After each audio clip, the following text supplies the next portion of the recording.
30분만 더 하죠. 201쪽을 보시면 등기 원인을 증명하는 정보가 나와 있는데 여기서 출제가 되는 것은 네 번째예요. 검인계약서. 이 검인계약서 예전에도 했었죠. 이 검인계약서 언제 제출한다고 했습니까? 첫 번째, 등기 원인이 무엇일 때? 계약일 때. 두 번째, 등기의 목적이 소유권 이전 등기를 목적으로 할 때. 세 번째, 부동산에 관하여. 네 번째, 실체관계와 부합하는 등기를 위해서. 실체관계와 부합하는 등기를 위해서 등기원인 증서에 보통의 등기원인 증서는 계약서가 될 겁니다. 계약서에 관할관청에 사각형 직인을 찍는데 관할관청에 검인으로 쓰여진 사각형 직인을 찍는데 이 검인계약서를 등기신청 시 등기소에 제공을 해야 됩니다. 네 가지 요건을 충족할 때는. 그런데 이 등기원인 증서가 계약서가 아닌 경우도 있어요. 판결서인 경우도 있다는 겁니다. 이 판결서에도 이 네 가지 요건이 충족이 될 때는 판결서에 검인을 찍어야 됩니다. 즉 등기원인이 계약이고 등기의 목적이 소유권 이전 등기를 목적으로 부동산에 관한 실체관계와 부합하는 등기를 위해서 판결서에 검인을 찍어야 된다는 겁니다. 이를 검인계약서라고 얘기하는데요. 요즘 자주 출제가 되는 게 뭐가 있냐면 준공 여부는 따질까요? 따지지 않을까요? 따지지 않습니다. 또는 등기 여부도 따질까요? 안 따질까요? 따지지 않습니다. 이걸 자주 출제가 돼요. 이 검인계약서를 등기소에 제공하기 위한 요건은 요 네 가지예요. 따라서 준공됐는지 여부, 등기부가 있는지 여부는 검인계약서 제출하는 요건이 아닙니다. 그래서 요 네 가지를 좀 기억해 두셔야 됩니다. 그러면 책을 좀 보시면 출제가 되는 문구를 보시면 202쪽을 보시죠. 피셨습니까? 거기 검인신청 절차가 나와 있는데요. 검인신청권자 밑줄 치시고 기억하십니다. 계약의 당사자 중 1인이나 그 위임을 받은 자, 계약서를 작성한 변호사, 법무사, 중개업자가 검인신청권자가 되고요. 밑줄 치시고 조심하셔야 될 것은 중개사가 아니라 누굽니까? 중개업자예요. 그 다음에 기억을 보시면 검인은 계약 후 등기 신청 시기까지 언제든지 신청할 수 있으니까 건물의 준공 여부, 소유권 보존 등기가 이루어지기 전이라도 준공 또는 소유권 보존 등기가 이루어지기 전이라도 검인 신청할 수 있다 이렇게 돼 있죠. 준공 여부, 등기부 존재 여부는 검인을 찍는 요건이 됩니까? 안 됩니까? 안 된다라고 얘기를 할 겁니다. 되셨을까요? 그 다음에 중요한 것이 동글뱅이 3번인데요. 그 동글뱅이 3번에 니은 나와 있죠. 거기 형식적 요건의 구비 여부만을 확인한다. 요 문구 있습니까? 요거를 자주 출제합니다. 실질적으로 심사하는 게 아니라 형식적으로만 심사한다는 겁니다. 서류를 가지고 요걸 기억해 두셔야 되고요. 그 다음에 검인의 여부 4번이 나와 있는데 이게 자주 출제가 돼요. 그러면 요게 요약한 게 오른쪽 표죠. 표를 보겠습니다.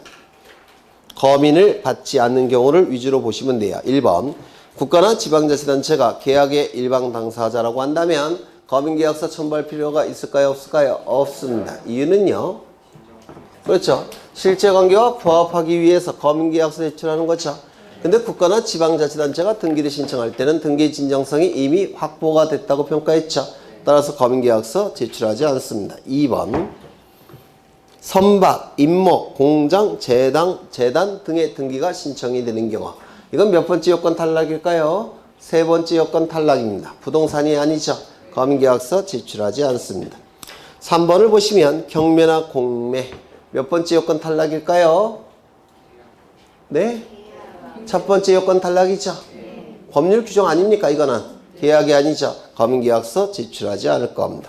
그 다음에 가등기 경우 몇 번째 요건 탈락일까요? 두 번째. 소유권 이전 등기를 신청할 때만 검인계약서 제출하는 겁니다. 그래서 두 번째 요건 탈락이고요. 5번 매매계약 해제 증서의 경우라고 돼 있죠. 몇 번째 요건 탈락일까요? 네? 해제는 계약인가요? 아닌가요? 뭐예요? 단독행위 아닙니까? 해지, 단독행위죠. 따라서 계약이 아니에요. 따라서 몇 번째 요건 탈락일까요? 첫 번째 요건. 왼쪽을 보시죠. 왼쪽. 신탁법성의 신탁계약서와 명의신탁의 해지약정서라고 되어 있죠. 이건 둘 다 계약이죠. 신탁계약, 해지약정. 해지약정이 계약인 건 아시죠? 아셔요. 해제계약, 해지계약. 계약입니다. 이거는. 네. 그 다음에 토지 수용의 경우 거민계약서 제출하지 않습니다. 몇 번째 요건 탈락일까요? 첫 번째 요건. 계약이 아니죠. 그 다음에 시효취득 상소. 그 다음에 지분의 여기까지 시효취득 상소. 몇 번째 요건 탈락일까요? 첫 번째 계약이 아니죠. 그 다음에 지분의 포기 몇 번째 요건 탈락일까요? 민법 공부 열심히 해야 되겠죠. 이게 민법 공부가 안 돼 있으면 이게 등기법이 어려워서 이거 다 암기해 버려야 돼요. 지분의 포기는 단독행위예요. 지분의 포기 민법에서 포기는 단독행위죠. 따라서 첫 번째 요건 탈락입니다. 현물출자 이것도 단독행위. 이거 모르셔도 돼요. 현물출자는 상법상의 개념이라서 모르셔도 됩니다. 단독행위예요. 네. 그래서 이걸 다 외울 수는 없잖아요. 그래요, 안 그래요? 네. 그렇죠. 그래서 이걸 외우셔갖고 대입하는 겁니다. 민법 지식을 가지고 이해하셔야 돼요. 여기 있는 것만 있는 것도 아니에요. 더 많아요. 그럼 어느 거 이걸로 출제됐을 때 네, 이걸 외워서 득점이 안 됩니다. 이거를 외우신 다음에 민법 지식을 가지고 여기서 어느 요건이 충족되지 않느냐 그거 갖고 문제를 푸는 겁니다. 그래야지만 암기량을 줄일 수가 있어요. 그 다음에 거기 넘어가겠습니다. 204쪽을 보시면 농지증 나와 있죠? 나와 있습니까? 이건 옆에다가 써놓은 거 있습니까? 네, 그거만 일단 보시고요. 오른쪽을 가겠습니다. 토지거래 허가서 있죠? 토지거래 허가서 세 가지 요건을 충족할 때 토지거래 허가서 첨부하죠. 첫 번째 유상일까? 두 번째 뭐죠? 계약이나 예약일까? 예약을 포함시키는 이유는 가등기를 포함시키기 위해서 예약을 포함시킨다고 했죠. 세 번째 소유권에 관한 등기를 신청하거나 또는 지상권에 관한 등기를 신청할 때 이때 가등기가 포함되니까 소유권에 관한 가등기, 지상권에 관한 가등기 신청할 때도 토지거래허 가서 첨부한다고 했죠. 하나 더. 이 시점은 토지거래 허가구역으로 지정된 시점입니다. 그리고 이 시점은 토지거래 허가구역에서 해제된 시점이에요. 그러면 토지거래 허가구역일 때는 언제입니까? 요 시점부터 요 시점까지라고 했죠. 맞아요. 이때 계약 체결도 요 기간 동안에 계약이 체결돼야 되고 등기를 신청할 때도 이 기간 동안에 등기가 신청이 돼야지만 토지거래 허가서를 등기소에 제공하는 겁니다. 그렇다면 계약을 체결한 것이 허가구역으로 지정되기 전에 계약을 체결했습니다. 그런데 등기는 허가구역으로 지정된 이후에 등기가 신청이 됐습니다. 이때는 토지거래 허가서 첨부할까요? 안 할까요? 안 합니다. 이건 민법에서도 출제되는 내용이에요. 등기법뿐만 아니라 첨부하지 않습니다. 두 번째, 계약을 체결하는 시점은 토지거래 허가구역일 때예요. 그런데 등기를 신청한 시점은 토지거래 허가구역에서 해제된 시점에 등기를 신청했습니다. 토지거래 허가서 첨부할까요? 안 할까요? 안 합니다. 이거 대법원 판례예요. 민법에서도 출제가 될 겁니다. 총칙에서. 그러면 이때도 거기 밑에 표를 보시죠. 이것도 이걸 표 외워봤자 의미 없습니다. 이것만 있는 것도 아니니까. 이걸 외우신 다음에 대입하셔야 돼요. 이거를 외우신 다음에. 그러면 밑에 요하지 않는 경우. 첫 번째, 토지에 대한 무상의 증여계약 지료의 지급이 없는 지상권 설정계약. 몇 번째 요건 탈락입니까? 유상이 아니죠. 1번 탈락입니다. 2번, 토지에 대한 명의신탁의 해지 그리고 신탁. 명의신탁의 해지, 신탁. 이건 몇 번째 요건 탈락일까요? 아닙니다. 첫 번째 요건 탈락입니다. 이건 무상의 원칙이에요. 이게 무상의 원칙이라서 첫 번째 요건 탈락입니다. 3번을 보시면 토지에 대한 전세권, 임차권, 저당권 등기. 몇 번째 요건 탈락일까요? 세 번째죠. 소유권 등기도 아니고 지상권 등기도 아니죠. 세 번째 탈락입니다. 그 다음에 경매, 상속 여기까지 몇 번째 요건 탈락일까요? 두 번째. 계약도 아니고 예약도 아니죠. 맞아요. 법률 규정이죠. 그 다음에 유증. 유증은 몇 번째 요건 탈락일까요? 두 번째. 유증은 단독행위입니다. 유증은 단독행위. 유언의 포인트가 있기 때문에 단독행위입니다. 계약이 아니에요. 그 다음에 진정 명의회복, 취득시에 의한 토지의 취득. 이건 전부 다 뭡니까? 법률 규정에 의한 물권 취득이죠. 따라서 두 번째 요건 탈락이에요. 그 다음에 3번, 4번을 보시면 공유지분 포기로 인한 다른 공유자 앞으로의 소유권 이전 등기. 몇 번째 요건 탈락일까요? 네? 공유지분 포기라고 되어 있죠. 아까 뭐라고 했습니까? 단독행위. 지분의 포기는 단독행위입니다. 따라서 계약이 아니죠. 첫 번째 요건 탈락. 그 다음에 거기 가등기 시에 토지거래 허가를 받은 경우의 본등기. 소유권 이전에 가등기나 지상권 설정에 가등기 신청 시에도 토지거래 허가 정보 허가서 제출한다고 했죠. 그러면 가등기 신청 시 첨부했으니까 본등기 신청 시 첨부할 필요가 있겠습니까? 없을 겁니다. 그 다음에 이혼을 하면서 특정 재산을 이전하는 기야. 이혼 당사자 사이의 재산 분할. 이거는 몇 번째 요건 탈락일까요? 이혼을 해보면 쉽게 알 수 있겠죠. 이혼할 때 재산 나눠가지지 않습니까? 이거는 유상인가요? 아닌가요? 아니죠. 유상이라는 개념이 아니죠. 따라서 이건 첫 번째 요건 탈락. 그 다음에 토지거래 허가구역으로 지정되기 전에 계약을 체결한 경우. 이거죠. 토지거래 허가구역으로 지정되기 전에 계약이 체결된 경우. 그렇다면 지정된 이후에 등기를 신청해도 토지거래 허가서 첨부하지 않겠죠. 그 다음에 등기 신청 이전에 토지거래 허가구역에서 해제된 경우. 이거죠. 계약을 체결할 때는 토지거래 허가구역이었지만 등기를 신청할 때는 해제가 됐다는 겁니다. 토지거래 허가 정보 첨부할까요? 안 할 겁니다. 그래서 이런 것들은 전부 다 이걸 표를 외울 수는 없어요. 어떻게든지 요 골격 기본 요건을 암기하신 다음에 민법 지식을 가지고 골라내시면 요게 익숙해지시면 굉장히 쉬운 문제로 바뀌어요. 요게. 네. 그 다음에 넘기겠습니다. 206쪽을 보시면 법인 아닌 사단 재단이라고 해서 맨 밑에 반가로 4번 있습니까? 무조건 출제된다고 생각하셔야 돼요. 무조건. 지난 시간에 법인이 만들어지는 과정을 소개해드린 적 있죠. 맨 처음에 민법상 조합. 두 번째, 규칙이 만들어지면 권리 능력 없는 사단 재단. 법인 설립 등기를 갖추게 되면 사단법인, 재단법인. 기억나십니까? 그렇죠. 이때 권리 능력 없는 사단 재단은 사람입니까? 아닙니까? 사람은 아니라고 했죠. 그러면 권리 능력 없는 사단 재단은 단체가 될 텐데 사람은 아니지만 이때 여기에 해당되는 단체는 뭐가 있습니까? 5가지는 꼭 외우셔야 된다고 했죠. 종중, 교회, 사찰, 짜증나는 정당, 아파트 입주자 대표회의. 얘네들은 엄청난 부동산을 가지고 있는 단체이기 때문에 사람은 비록 아니지만, 즉 권리 능력은 없지만 등기 신청 적격을 우리 부동산 등기법에서는 허용한다고 했죠. 기억나십니까? 그렇죠. 네. 그러면 이제 거기 보시면 이 권리 능력 없는 사단 재단은 권리 능력 없는 사단 재단의 명칭으로 등기부에 기록이 되는 것이고, 다만 등기 신청은 누가 한다고 했습니까? 대표자나 관리인이 신청한다고 했죠.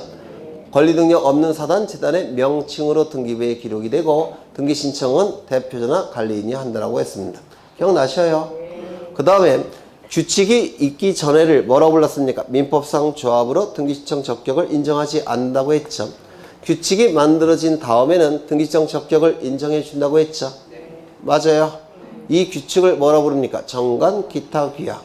여기까지 되셨을까요? 권리 능력 없는 사단 재단은 대표자의 이름, 주민번호, 주소를 등기부에 기록합니까? 안 합니까? 기록한다고 했죠. 왜? 법인 등기부가 없으니까. 그러면 법인은 대표자의 이름, 주민번호, 주소를 등기부에 기록합니까? 안 합니까? 안 한다고 했죠. 왜요? 법인 등기부가 있으니까. 되셨나요? 그러면 보겠습니다. 종중문 중 그 밖의 대표자나 관리인이 있는 법인 아닌 사단이나 재단이 등기를 신청하는 경우 다음의 정보를 등기소에 제공해야 된다 이렇게 돼 있죠. 첫 번째, 정관이나 그 밖의 규약을 권리 능력 없는 사단, 재단이 등기 신청할 때 등기소에 제공할까요? 안 할까요? 왜 할까요? 민법상 조합이 아니라 권리 능력 있는 사단, 재단이 이라는 것을 증명해야 되겠죠. 그게 구별하는 기준이 뭐라고 했습니까? 정관, 기타, 규약. 정관, 기타, 규약이 없다면 민법상 조합이죠. 정관, 기타, 규약이 있다면 권리 능력 없는 사단, 재단이겠죠. 맞아요. 그러면 권리 능력 없는 사단, 재단이 등기를 신청할 때 자신이 민법상 조합은 아니라는 것을 증명해야 되지 않겠습니까? 그 증명할 수 있는 자료가 뭘까요? 정관, 기타, 규약. 이거 이해가 되실까요? 두 번째, 대표자나 관리인임을 증명하는 정보 왜 제출할까요?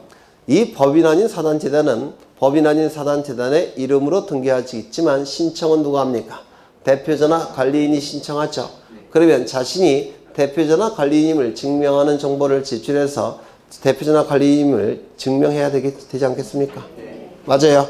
그래서 대표자나 관리인임을 증명하는 정보가 제출돼야 됩니다. 그런데 만약에 이 대표자가 등기를 신청할 때 바뀌지 않았습니다. 옛날 대표자가 지금도 대표자예요. 그러면 옛날에 등기 신청인으로서 등기부에 이름이 기록될 수가 있겠죠. 그러면 별도로 대표자나 관리인임을 증명하는 정보를 제출할 필요가 있습니까? 없습니까?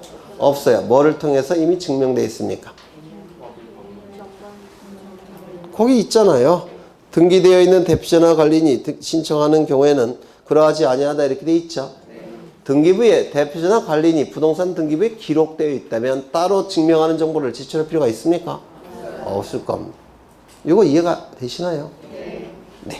그 다음에 3번은 좀 이따 보시고 4번. 대표자나 관리인이 주소 및 주민등록을 증명하는 정보를 제출해야 된다. 왜요? 부동산 등기부에 이름, 주민번호, 주소를 기록해야 되니까 정확하게 기록해야 되겠죠. 따라서 이것도 첨부해야 됩니다. 요 네 가지는 시험에 대단히 자주 출제가 되는데 무대포로 외우면 잘 암기가 안 돼요. 그래서 이해를 하셔야 되는데 다시 처음부터 보겠습니다. 첫 번째, 정관 그 밖의 규약을 제출할 필요가 있습니다. 왜요? 민법상 조합이 아니라는 것을 증명해야 됩니다. 두 번째, 대표자나 관리인임을 증명하는 정보를 제출해야 됩니다. 왜요? 자신이 대표자나 관리인임을 증명하는 정보를 제출해야지만 등기를 신청할 수 있지 않겠습니까? 그렇죠. 그 다음에 부동산 등기부에는 대표자나 관리인의 이름, 주민번호, 주소를 기록한다고 했죠. 정확하게 기록해야 되니까 주민번호, 주소를 증명하는 정보를 제출해야 될 겁니다. 3번이 문제인데요. 3번을 보겠습니다.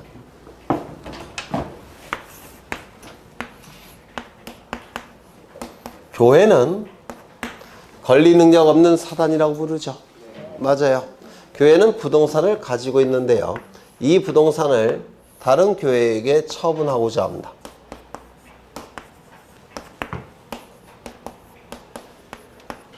이 처분이라는 개념은요, 권리가 있다가 처분을 통해서 권리가 없어지는 겁니다. 맞아요. 부동산 소유권을 교회가 B에게 처분하게 되면 이제 A 교회는 소유권이 있다가 없어졌죠. 이게 처분이에요. 권리가 있다가 없어지는 것. 반대는 뭘까요? 권리가 없다가 생기는 거는 뭐를 통해서 생깁니까? 처분의 반대. 취득. 취득이 처분의 반대 개념이에요. 나중에 가처분 등기할 때 써먹어야 돼요. 처분은 있다가 없어지는 거. 취득은 없다가 생기는 거. 이게 취득의 개념입니다. 그렇다면 이 A 교회는 권리 능력 없는 사단이죠. 사단은 사람의 단체라는 뜻이에요. 그러면 단체 구성원의 동의가 필요할까요? 필요 없을까요?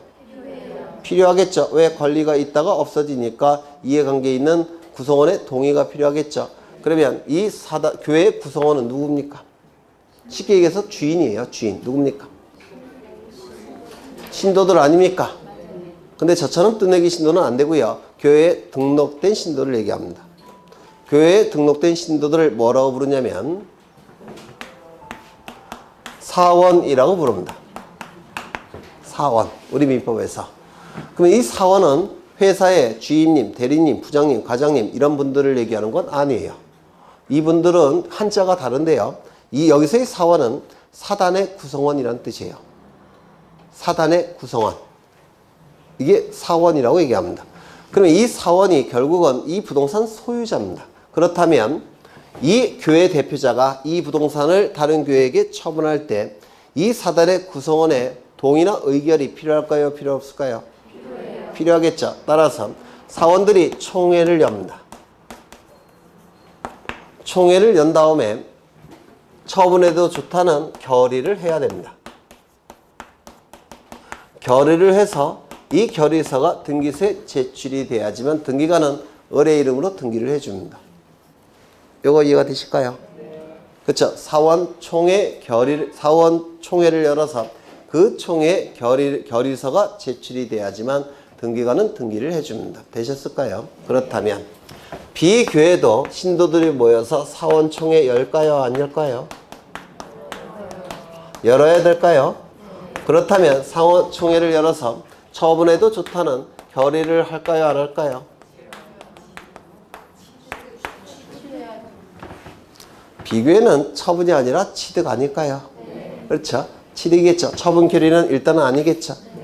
그러면 사원총회를 열어서 취득 결의할까요? 이런 결의는 없습니다. 처분 결의는 있지만 취득 결의는 없어요. 왜냐하면 이 비교회 입장에서는 등기 관리자로서 이익만 발생하는 자죠. 이익만 발생하기 때문에 총회를 열 필요가 처음부터 없습니다. 그리고 취득 결의라는 것도 애당초 없습니다. 처분 결의라는 것만 있어요. 그렇다면 이 처분 결의서는 누구만 첨부합니까? 등기 의무자만 첨부합니다.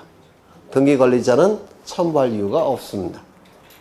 취득 결의서라는 건 애당초 없어요. 우리 법적인 개념에서. 되셨을까요? 그래서 가로 아래 있는 걸 꼭 외워두셔야 됩니다. 되셨을까요? 다시 한번 보겠습니다. 이걸 외우셔야 되는데 그냥 암기가 잘 안 돼요. 이해하셔야 돼요. 첫 번째, 민법상 조합이 아니라는 것을 등기관에게 증명해야 되겠죠. 따라서 정관 기타 규약을 제출해야 됩니다.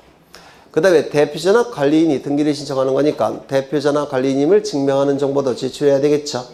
그렇죠. 그래서 제출해야 되고, 세 번째, 처분 결의서는 등기 의무자만 처분합니다. 제출하는 겁니다. 등기 관리자는 처분 결의서가 필요 없어요. 왜? 처분하는 자가 아니니까. 그렇다면 취득하는 자인데 취득 결의라는 건 애당초 없습니다. 그래서 이 처분 결의서는 누구만 제출한다고요? 등기 의무자. 그 다음에 대표자나 관리인의 이름, 주민번호, 주소가 부동산 등기부에 기록이 되니까 정확하게 기록을 해야 되죠. 따라서 주민번호나 주소를 증명하는 정보를 등기 신청 시 첨부해야 될 겁니다. 되셨을까요? 그 다음에 주소를 증명하는 정보, 이건 나중에 좀 보시고요. 넘기겠습니다. 208쪽을 보시면 주민등록번호를 증명하는 정보 있습니까? 등기 관리자는 등기부에 이름이 기록이 될 때 주민번호와 주소가 같이 기록이 돼요. 문제는 주민번호가 없는 자들도 있죠. 누가 있을까요? 외국인, 법인, 이런 자들은 또는 외국인 법인, 주민등록번호가 없죠. 그러면 주민등록번호의 역할을 하는 게 필요합니다. 그게 바로 부동산 등기용 등록번호인데요. 주민등록번호가 없는 자가 등기부에 등기가 될 때는 주민번호 역할을 하는 번호가 필요한데 이를 부동산 등기용 등록번호라고 불러요. 이 부동산 등기용 등록번호를 누가 부여하느냐, 그 부여의 주체가 우리 시험에 나옵니다. 거기 표가 나와 있죠. 이거는 방법이 없어요. 암기하셔야 될 겁니다. 방법이 없습니다. 이거는 단순 암기예요. 그 다음에 오른쪽을 보시면 토지대장, 임야대장, 건축물 대장 정보나 그 밖에 부동산 표시를 증명하는 정보 제출하는 경우 나와 있죠. 요거는 안에 있는 내용은 읽으실 필요가 없고요. 요 네 가지 파란색만 외우면 돼요. 첫 번째, 가장 중요한 등기인 소유권에 관한 등기 2가지. 두 번째, 표제부 등기 2가지. 총 4가지를 등기 신청할 때만 대장 증명 정보를 첨부합니다. 가장 중요한 권리는 뭐죠? 소유권. 소유권과 관련된 등기 2가지가 있죠. 소유권 보전, 소유권 이전 등기. 표제부 등기, 표제부에서 이루어지는 등기 2가지. 부동산 표시 변경 등기, 부동산 멸실 등기. 요 4개의 등기를 신청할 때만 대장 증명 정보를 첨부하게 됩니다. 되셨을까요? 네. 그 다음에 도면이 나와 있는데 도면을 한번 읽어보시는데요. 거기 양가로 2번 있습니까? 이게 좀 특이하고 개정사항이에요. 이거 좀 읽어두십니다. 210쪽에 맨 밑에 도면의 제출 방법 있죠? 요거 별표 하나 치십니다. 되셨을까요? 이제 인감 증명을 보셔야 되는데 이거는 시간이 오래 걸리는데 큰일 났네.